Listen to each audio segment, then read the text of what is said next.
Sachin Wakhare, Yeola news USW। आपण आलो आहोत नगरसूल येथे। बघूया लोकसभा निवडणूक 2024। आपण जनमत बघूया, कोण निवडून येणार, भारतीताई पवार की भगरे सर। बघूया नगरसूल येथे। आपण आलो आहोत येवला तालुक्यातील नगरसूल या गावी। लोकसभा निवडणूक 2024 जनमत जाणून घेण्यासाठी काय भावना आहेत या नगरसूल गावातील ग्रामस्थांच्या, काय अडचणी आहे, बघूया। मतदान कोणाला करणार, भारतीताई पवार यांना करणार का भगरे सर यांना करणार, बघूया जनमत। की ज्या पद्धतीने मोदी सरकारने आतापर्यंत कामं केली, परंतु शेतकऱ्यांच्या बाबतीत जर पाहिलं तर ठोस असे काही कामं केले नाही। तर मोदी सरकार सध्या 6,000 रुपये प्रत्येक शेतकऱ्याला देत आहे, परंतु हे देण्याऐवजी जर शेतमालाला फिक्स हमी भाव जर दिला तर माझ्या मते 6,000 रुपये देण्याची गरज नाही। त्यामुळे जनतेच्या मनामध्ये आता मोदी सरकार कदाचित माझ्या मते राहिलेलं नाही, कारण ज्या काही गोष्टी त्यांनी करायला पाहिजे होत्या शेतकऱ्याच्या पूर्णपणे विरोधामध्ये त्यांच्या भूमिका आहे। म्हणून मला असं वाटतं यावेळेस कदाचित बदल नक्कीच होईल। काय त्यांनी कामं दाखवले तर त्याच निवडून येते, नाही दाखवलं तर भगरे, नाही तर आहेच जीवा पाऊंड गावी ते उभे राहिले। कारण कांद्याच्या प्रश्नावर भारतीताईला अद्याप काहीच बोलता आलं नाही, बरोबर आहे। आणि या गटामध्ये ओबीसी समाज जास्त आहे, आलं का लक्षात तुमच्या? त्या गटामध्ये कोणत्या पक्षाने ओबीसीच्या विरुद्ध अन्याय केला किंवा काही नसताना मराठ्यांना विरोध न करता भुजबळ साहेब फक्त ओबीसीचं आरक्षण बचाव यासाठी लढत होते। तुम्ही मराठ्यांना आरक्षण द्या, त्यांना स्वतंत्र आरक्षण द्या, त्याबाबत भुजबळ साहेबही आग्रही होते। आणि या सर्व गोष्टीचा सारासार विचार न करता त्या ज्या आंदोलनाला ज्यांनी पाठिंबा दिला त्यांचाही उमेदवार या ठिकाणी उभा आहे आता।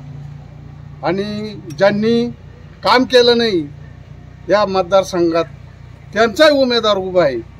तर ह्या दोन्ही बी उमेदवार नाराजीचे आहे। आणि त्या दृष्टिकोनातून जो तिसराच उमेदवार असेल त्या बाबतीत आम्ही निर्णय घेणार। सांगता येणार काय कारण काय नाही, काय मतदान फिरू शकतं, रात्रीतून फिरत नेमकी कोण निवडून येणार हे आज नाही सांगता येणार, बदल होतो अजून।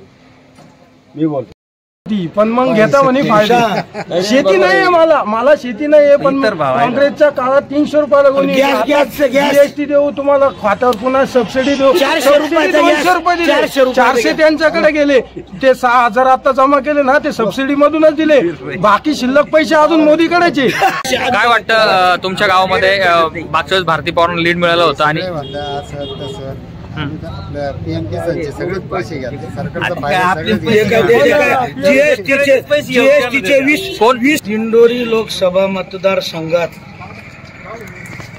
भास्कर भगरे हे राष्ट्रवादी काँग्रेस शरद पवार पक्षाचे उमेदवार कमीत कमी 2 ते 2.5 लाख ह्या फरकाने निवडून येणार। याचं कारण का 2013 आणि 14 साली मोदी साहेबांनी शेती प्रश्नाविषयी इतकी भावूक लोकांना केलं होतं का कांद्याला भाव नाही, मैंने प्याज खाया, प्याज को बाजार नहीं, कपाशी को बाजार नहीं, सोयाबीन को बाजार नहीं, अशा बड्या बड्या बाता मारल्या। 4,000 रुपये त्यावेळेस सोयाबीनला भाव होता, कांद्याला त्यावेळेस 1,100-1,200 रुपये कांदे, त्यावेळेस 1,500 2,000 असे भाव गेले। आणि आता कांद्याला भाव 10 वर्षाच्या मानाने कमीत कमी 5,000 रुपयाच्या पुढे क्विंटलला पाहिजे, आता 1,200-1,100 रुपये। आणि GST शेतकऱ्याच्या बोकंडी घातली, 18% 14% GST। त्या GSTना लोकांचे कंबरडे मोडले आणि वरून फोन करते का मग ते शेतकरी किसानचे 6,000 रुपये तुम्हाला मिळाले, मग काय करतील ते 6,000 रुपये शेतकऱ्याला देत्या आणि 1.5 लाख रुपये त्याच्या लाकूड घाली ते भारती पवार निवडून येणार नाही, ही काळ्या दगडावरची रेग आहे. असं वाटतं भारती पवार येणार नाही. शरद पवारनं जर असा दगड उभा केला तर शरद पवारला देणार. राईट. कर्ज माफ केले. शरद पवारला पण लय माफ. शरद पवारची माल आयुष्यात गाठ नाही, पण मानतो. माझं असं मत आहे की भारतीताई पवार निवडून देणं म्हणजे भाजपचे हात बळकट करणं.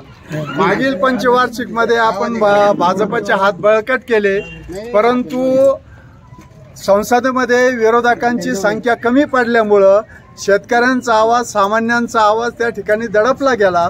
मला असं म्हणायचं आहे की जरी सत्तेमध्ये भाजप येणार असली तरी जनतेने याचा विचार करावा.